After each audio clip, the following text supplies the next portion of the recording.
आज हम शुरू करेंगे हमारा भूगोल का जो चैप्टर फर्स्ट है, संसाधन और विकास, उसका भाग 2। इससे पहले हमने चैप्टर में पढ़ा था कि संसाधन क्या होते हैं, संसाधन के प्रकार क्या क्या होते हैं, संसाधन नियोजन की क्या आवश्यकता है, संसाधन संरक्षण क्यों आवश्यक है और सतत पोषणीय विकास क्यों आवश्यक है। तो आज के चैप्टर में हम पढ़ेंगे, आज के वीडियो में हम लोग पढ़ेंगे कि भू संसाधन क्या होता है, भूमि का उपयोग या फिर भूमि को कितने भागों में बांटा जाता है, भूमि निम्नीकरण हम किसे कहते हैं, मृदा संसाधन कैसे है और मृदा के अलग अलग प्रकार कौन से होते हैं। तो सबसे पहले हम जानते हैं कि भू संसाधन क्या होता है। भू संसाधन सबसे मुख्य प्राकृतिक संसाधन होता है और ये हमारे जीवन को आधार प्रदान करता है। हम भूमि पर रहते हैं, हम खेती करते हैं भूमि पर, इसी भूमि पर हमें पेड़ पौधे वगैरह हम उगाते हैं, वन्य जीवन भी इस भूमि पर आधारित होता है। कृषि करते हैं हम इस पे, परिवहन सड़कें वगैरह बनाते हैं, गाड़ी इत्यादि इसी पर चलती हैं, अनाज उगाते हैं हम, मकान बनाते हैं। मतलब हम कह सकते हैं कि हमारी ज़रूरत की जो अधिकांश संसाधन जो होते हैं वो हमें भूमि से ही प्राप्त होते हैं। अब इसे भू उपयोग, जो भू उपयोग है तो इसका मतलब है कि हम भूमि को कितने भागों में बांट सकते हैं। तो आप यहाँ पे एक डायग्राम देख सकते हैं। तो इसमें आप देखेंगे कि जो भूमि है हमारी वो अलग अलग भागों में बांटी गई है। जैसे कि सबसे पहली जो है वो वन भूमि होती है। वन भूमि का मतलब वो है कि वो क्षेत्र जहाँ पर जंगल होते हैं। फिर अगली भूमि को हम बांटते हैं बंजर भूमि में। तो ये जो बंजर भूमि होती है इस पर किसी प्रकार की कोई कृषि नहीं की जा सकती, कोई खेती नहीं होती, कोई अनाज नहीं उगाया जा सकता है। अगली है गैर कृषि भूमि। ये जो भूमि होती है इस पर सड़कें और इमारतें बनी हुई होती हैं। तो ये गैर कृषि भूमि है जिस पर हम खेती ना करके बल्कि उस भूमि का उपयोग हम किसी और रूप में कर रहे हैं। फिर होते हैं स्थायी चारागाह। ये वो स्थान होते हैं, ये वो भूमि होती है जहाँ पर पशुओं को चराया जाता है। फिर अगली जो भूमि इसमें बांटी गई है वो है कृषि योग्य बंजर भूमि। मतलब कि एक ये ऐसी भूमि होती है जिस पर 5 साल से किसी भी प्रकार की कोई खेती नहीं की गई है। फिर अगली जो आती है वो है परती भूमि, मतलब वर्तमान परती भूमि। तो ये जो वर्तमान परती भूमि है ये ऐसी भूमि होती है जिस पर 1 साल से किसी भी प्रकार की कोई खेती नहीं की गई है। फिर है पुरातन परती भूमि, जैसा कि नाम से स्पष्ट है, पुरातन मतलब पुरानी। तो इस वाली भूमि में जो ये पुरातन परती भूमि है इसमें 1 से 5 साल तक का खेती नहीं हुई होती है। फिर अगला आता है शुद्ध बोया गया क्षेत्रफल। तो इसमें है कि ये जो भूमि है इसमें 1 साल में ही कई बार खेती कर दी गई होती है। तो आपने यहाँ पे समझा कि भू उपयोग कैसे होता है और भूमि को कितने प्रकार में या कितने भागों में बांटा गया है। अगला हमारा टॉपिक है भूमि निम्नीकरण। भूमि निम्नीकरण का मतलब होता है कि भूमि के उपजाऊपन में कमी आना, मतलब भूमि की जो उर्वरा शक्ति होती है उसमें अब कमी आ गई है। तो उसके कई कारण होते हैं, जैसे कि आपको पता है कि वनों की कटाई निरंतर हो रही है। तो वनों की कटाई जो है वो एक महत्वपूर्ण कारण है भूमि निम्नीकरण का। अब वनों की कटाई हो रही है तो वनों की कटाई होने के कारण जो जिस जगह पर वो कटाई की जा रही है या तो उस पर घर बनाए जाते हैं या फिर सड़कें बनाई जाती हैं या कुछ और उद्योग वगैरह लगाए जाते हैं। तो भूमि निम्नीकरण इस वजह से भी हो रहा है। अति पशुचारण, लोग अपने जो पशु हैं उनको छोड़ देते हैं खेतों, मतलब ऐसी भूमि पर चरने के लिए। तो वो क्या करते हैं, जो पशु होते हैं वो अपने खुरों से, पैरों के खुरों से जो भूमि की ऊपरी परत होती है उसको ख़राब कर देते हैं। तो इस वजह से जो भूमि है वो उपजाऊ नहीं रहती है।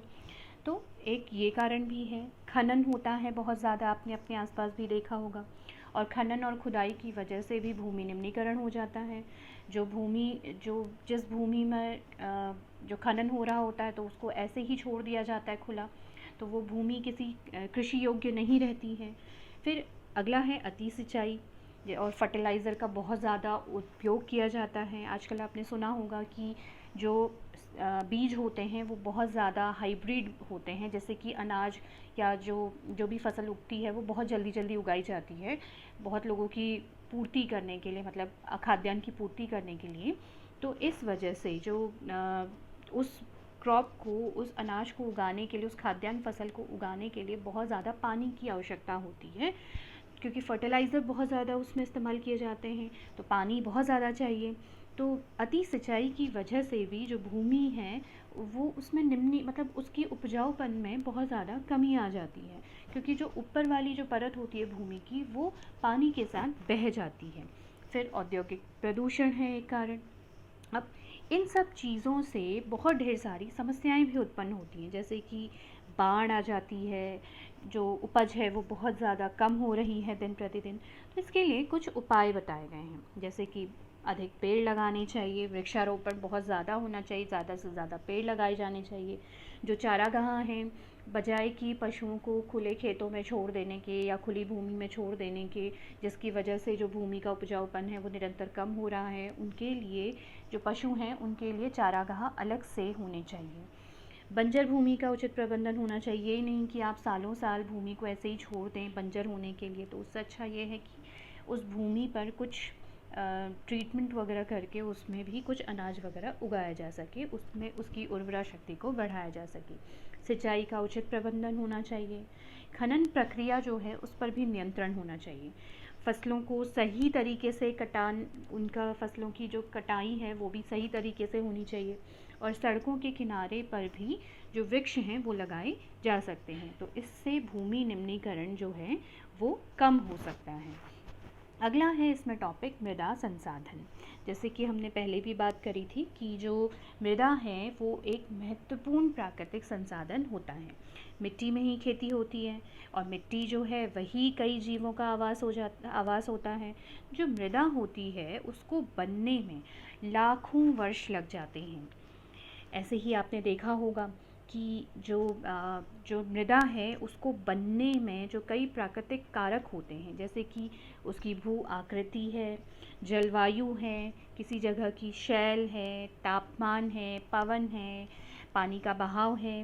केवल यही प्रक्रिया नहीं होती है, बल्कि इसके अलावा जो भौतिक और रासायनिक परिवर्तन होते हैं उनका भी मृदा को बनाने में बहुत महत्वपूर्ण योगदान होता है। अब अगला जो हमारा टॉपिक है वो है मृदा के प्रकार। अब मृदा के प्रकार में आप देख सकते हैं यहाँ पर अलग अलग प्रकार की मृदा दिखाई गई है पिक्चर में। तो इसमें जो मृदा के प्रकार हैं, सबसे महत्वपूर्ण मृदा है जलोढ़ मृदा, काली मृदा, लाल और पीली मृदा, लैटेराइट मृदा, मरुस्थलीय मृदा और वन मृदा। ये कुछ प्रकार हैं, 6 प्रकार की मृदा जिनके बारे में हम आगे पढ़ेंगे, यही आपके बुक में भी हैं। तो इन मृदाओं के बारे में जानते हैं। सबसे पहली जो मृदा है जलोढ़ मृदा। जब हम जलोढ़ मृदा की बात करते हैं तो ये जो मृदा होती है, मतलब हम जब मृदाओं का वर्गीकरण करते हैं, पहली चीज़ तो उसका वर्गीकरण किया जाता है मिट्टी के रंग के आधार पर, उसकी बनावट के आधार पर और रासायनिक गुणों के आधार पर। तो इस तरह से जो मृदा होती है उसको बांटा जाता है। जब हम जलोढ़ मृदा की बात करते हैं तो जलोढ़ मृदा जो होती है वो नदियों द्वारा बनाए गए मैदानों में पाई जाती है। आप यहाँ पे देख सकते हैं ये पहाड़ हैं, ये पहाड़ मतलब पर्वत श्रेणियाँ हैं और इनसे आपको पता है कि नदियाँ बहती हैं। तो अब ये जो नदियाँ होती हैं वो अपने साथ बहुत से पत्थर, कंकड़ वगैरह लेके आती है। तो ये जो कंकड़ पत्थर होते हैं, जो बड़े साइज़ के जो पत्थर वगैरह होते हैं, बड़े साइज़ के जो पत्थरों के कण या बालू के कण होते हैं, वो तो इनके जो गिरिपाद होता है, जो ऊपर वाला पोर्शन है वहीं पर जम जाते हैं, क्योंकि नीचे आने पर जो नदियों का ढाल है वो उतना तेज़ नहीं रहता है। तो ये जो क्षेत्र हैं, ये जो यहाँ पर आपको दिखाई दे रहा है, ये वाला क्षेत्र जहाँ पर ये पत्थर रुके हुए हैं, तो इस क्षेत्र को बोला जाता है भाबर। अब इसके बाद क्या होता है कि जो ये छोटे महीन कण होते हैं वो धीरे धीरे जो नदी है उसके वेग के साथ आगे को बहते रहते हैं। चाहे ढाल कम भी हो तो भी धीरे धीरे वो बहते हुए कम से कम ये जो नदियाँ होती हैं वो अपने मुहाने तक इन छोटे छोटे कणों को लेकर जाती हैं। इसी तरह से अगर हम बात करें तो क्या होता है कि ये जो बड़े पत्थर हैं वो तो इस वाले क्षेत्र में रह गए, भाबर वाले क्षेत्र में। इसके बाद जो नदियां हैं वो अपने साथ फिर से कुछ छोटे छोटे कणों को साथ लेकर चल रही है, जिसके बारे में बताया था कि वो कम से कम अपने मुहाने तक का, जहाँ पर नदियाँ लास्ट डेल्टाओं का निर्माण करती है, वहाँ तक अपने साथ उन कणों को लेकर जाती है। तो यही जो नदियाँ होती हैं वो जब ढाल मध्यम हो जाता है, बहुत कम हो जाता है, तो जब जिस वक्त बहुत ज़्यादा बारिश का समय होता है, बाढ़ आ जाती है, तो वो क्या करती हैं, जो मृदा होती है, जो नदियाँ होती हैं, वो पूरा मतलब काफ़ी बड़े एरिया में बहने लग जाती है। और उसके बाद जब उनके साथ जो भी गाद वगैरह, जो भी छोटे छोटे जो कण हैं बालू के, तो वो इन जगहों पर बिछा देती हैं। इन जगहों पर वो बालू के कण बिछा देती है और बाद में जब बाढ़ कम हो जाती है तो वो अपने ही ओरिजिनल रूप में आ जाती है। तब इससे क्या होता है कि ये जो क्षेत्र हम देख रहे हैं, इधर वाला क्षेत्र, तो ये यहाँ भी कभी कभी इस तरह की जब बाढ़ की स्थिति होती है तो जो नदियाँ होती हैं वो पूरा बहुत लंबा एरिया कवर करना शुरू करती हैं। उसके बाद फिर अपने जब बाढ़ वगैरह कम हो जाती है तो वो अपने ओरिजिनल फॉर्म में आ जाती है। तो अब क्या होता है कि ये जो क्षेत्र है, जो हमने यहाँ से यहाँ तक बनाया हुआ जो क्षेत्र है, इस क्षेत्र को हम कहते हैं तराई क्षेत्र। ऊपर वाले क्षेत्र को, जहाँ पे ये जो पर्वत श्रेणियाँ हैं, इसका जो गिरिपाद है, जहाँ पर ये बड़े बड़े पत्थर रुके हुए हैं, बड़े बड़े कण रुके हुए हैं, तो उस वाले क्षेत्र को भाबर बोला जाता है। और इस वाले क्षेत्र को, जहाँ पर जो ये कण हैं, मतलब जहाँ पर नदी जो है वो अपना विस्तार कर लेती है, रूप का विस्तार कर लेती है बाढ़ के समय में, तो उस क्षेत्र को तराई क्षेत्र बोला जाता है।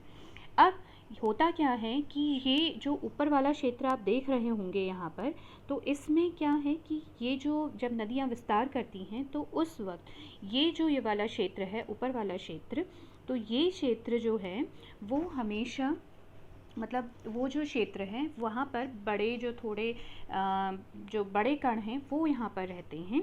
और ये जो क्षेत्र है वो नदियों के जो जब बारिश वगैरह होती है तो उस क्षेत्र में बहुत ज़्यादा पानी नहीं आता है, तो ये वाला जो क्षेत्र है वो पुराने या फिर बड़े पत्थर, जो थोड़े बड़े कण होते हैं, वहाँ पर रह जाते हैं। तो ये जो जहाँ पर ये बड़ा जो पत्थर या कण रहते हैं, तो इस क्षेत्र को बांगर बोला जाता है, या इसे हम पुराना जलोढ़ भी कहते हैं। पुराना जलोढ़ भी इस क्षेत्र को बोला जाता है, क्योंकि इस क्षेत्र में हमेशा जो निक्षेप है वो नहीं होता है। कभी कभार ही जब जो नदी है वो अपना विस्तार लेती है, तभी यहाँ पर जो ऊपरी परत है मिट्टी की या फिर जो कण हैं वो बदलते हैं। लेकिन जो नदियों के बहुत किनारे वाला जो क्षेत्र है, ये जो हरा क्षेत्र हम देख रहे हैं, तो ये क्षेत्र जो होता है वो हर साल बाढ़ आने पर अपने जो कण हैं वो बदलता है। तो यहाँ पर जो ये कण हैं वो बहुत छोटे छोटे होते हैं, बहुत छोटे कण यहाँ पे मिलते हैं। और इस जगह को, जो नदियों के एकदम से किनारे है, इसे बोला जाता है खादर। ये होता है खादर, या फिर इसे हम बोलते हैं नया जलोढ़। इसे नया जलोढ़ भी बोला जाता है। और ये जो नया जलोढ़ है ये हर साल बदलता रहता है, क्योंकि इतने क्षेत्र में जो नदियाँ होती हैं वो अपना विस्तार कर ही लेती हैं। तो ये वाला जो नया जलोढ़ है या फिर खादर वाला जो हिस्सा है वो हमेशा हर साल बदलता रहता है। लेकिन जो जहाँ पर ये ऊपर ब्राउन वाला हिस्सा हम देख रहे हैं, तो यहाँ पर बड़े कण होते हैं और इसे पुराना जलोढ़ बोला जाता है। ये हर साल अपना जो कण है वो नहीं बदलता है। ठीक है, तो इस वाले हिस्से को बोला जाता है बांगर।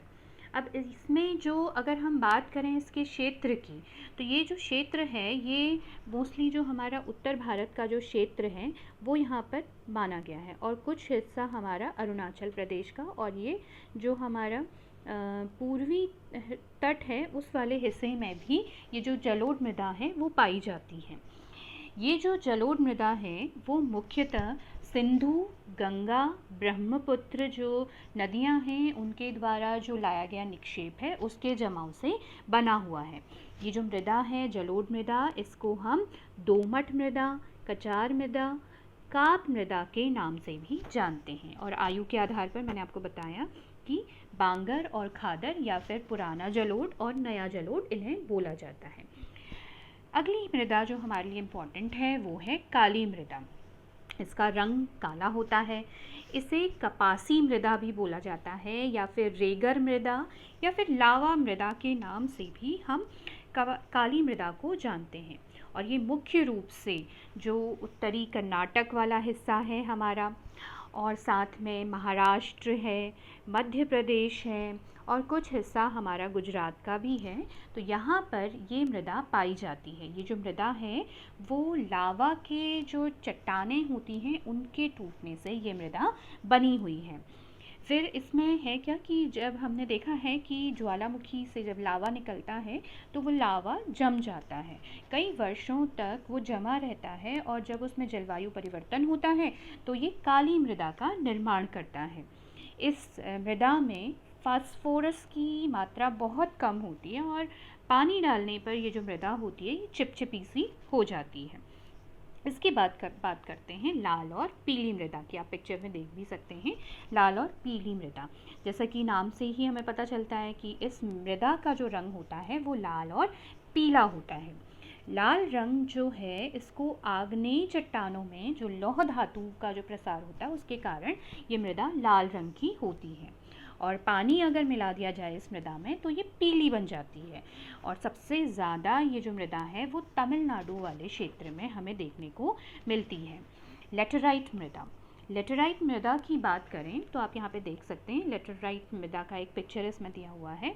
ये जो लेटराइट मृदा है वो ग्रीक भाषा का एक शब्द है लेटर, उससे लिया गया जिसका अर्थ होता है ईंट। तो ये जो मृदा होती है उसका जो काम मतलब उसका हम प्रयोग करते हैं ईंट बनाने के लिए। ये जो मृदा है वो बहुत ज़्यादा तापमान और बहुत ज़्यादा वर्षा वाले क्षेत्र में मिलती है। इस मृदा में ह्यूमस की मात्रा बहुत कम होती है क्योंकि वहाँ पर जहाँ पर भी तापमान बहुत अधिक होता है तो ऐसे क्षेत्र में जो जीवाणु होते हैं मृदा में वो सबके सब मर जाते हैं। और खाद और उर्वरक मिलाने से जो ये मृदा होती है इसको उपजाऊ बनाया जा सकता है।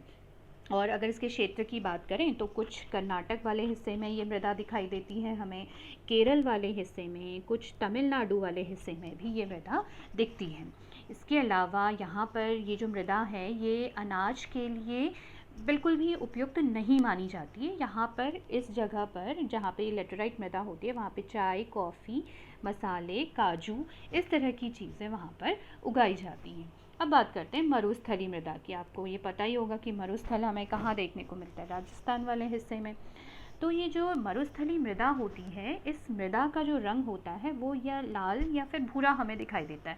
और इसका जो विस्तार अगर हम बात करें तो भारत के जो पश्चिमी भाग वाला जो शुष्क क्षेत्र है वहाँ पर इस मृदा का विस्तार है। कुछ हिस्सा इसका दक्षिणी पंजाब वाला भी है, कुछ हरियाणा का भी है और गुजरात के भी कुछ कच्छ वाले हिस्से में ये जो मृदा है वो हमें देखने को मिलती है। ये जो मृदा है ये बहुत ज़्यादा रेतीली है, लवणीय मृदा है, मतलब नमक बहुत ज़्यादा इस मृदा में पाया जाता है। और क्योंकि यहाँ पर भी तापमान हमेशा राजस्थान वाले एरिया में आपको पता ही है तापमान बहुत ज़्यादा होता है, तो इस वजह से जो ह्यूमस है वहाँ पर ह्यूमस की मात्रा भी इस मृदा में बहुत कम पाई जाती है। और इस मृदा में जैसे ज्वार, बाजरा, मोटे अनाज जो होते हैं उनकी खेती की जाती है और सिंचाई के द्वारा हम इस मृदा को कुछ कृषि योग्य बना सकते हैं, थोड़ा बहुत ज़्यादा नहीं। अगली है हमारे लिए वन मृदा। ये जो वन मृदा होती है वो पहाड़ी क्षेत्रों में पाई जाती है। नदी घाटी में, जैसे हमने बात करी थी जलोढ़ मृदा की बात करी थी, तो नदी घाटी में जो सिल्टदार मतलब छोटे छोटे कण होते हैं, नदियाँ जहाँ पे बहती हैं तो वहाँ पर आपको उसके आसपास के क्षेत्र में बहुत छोटे छोटे कण दिखाई देंगे। और इसके बाद अगर हम ऊपरी ढालों की बात करें तो वहाँ पर मोटे कण होते हैं और निचले क्षेत्रों में जो नीचे वाले क्षेत्र होते हैं वो बहुत ज़्यादा उपजाऊ भी होते हैं इस मृदा के। फिर अगली बात करते हैं हम मृदा अपर्दन की। मृदा अपर्दन का मतलब आप देख सकते हैं यहाँ पर ये जो भूमि है इसका बहुत ज़्यादा कटाव हो गया, तो हम इसी को मृदा अपर्दन कहते हैं। भूमि के कटाव को मतलब मृदा के कटाव को हम कहते हैं मृदा अपर्दन। मृदा के कटाव और उसके बहाव की प्रक्रिया को बोला जाता है मृदा अपरदन। इसके मुख्य कारण हैं वनों का कटाव, सघन कृषि, अति पशुचारण, भवन निर्माण और भी बहुत जो मनुष्य की क्रियाएं हैं उसके द्वारा मृदा अपरदन होता रहता है। मृदा अपरदन को रोकने के लिए मृदा संरक्षण की आवश्यकता है, मतलब मृदा को बचाने की आवश्यकता है, और इसके लिए कई उपाय किए जा सकते हैं। जैसे कि आप जानते हैं कि जो पेड़ होते हैं वो अपनी जड़ों से मृदा की जो ऊपरी परत होती है उसको बचाए रखती है, उसको जमा के रखती है एक जगह पर। इसलिए बहुत अधिक जो पेड़ हैं वो लगाए जाने चाहिए। रक्षक मेखला बनाई जानी चाहिए, बांध बनाए जाने चाहिए, जैसे कि वर्षा का जो जल है वो जो मृदा है उसको बहाए ना। इसी तरह से ये जो कंटूर फार्मिंग होती है उसका उपयोग ज़्यादा से ज़्यादा होना चाहिए। सीढ़ीदार खेती होनी चाहिए जिससे कि जो मृदा है उसको बचाया जा सके।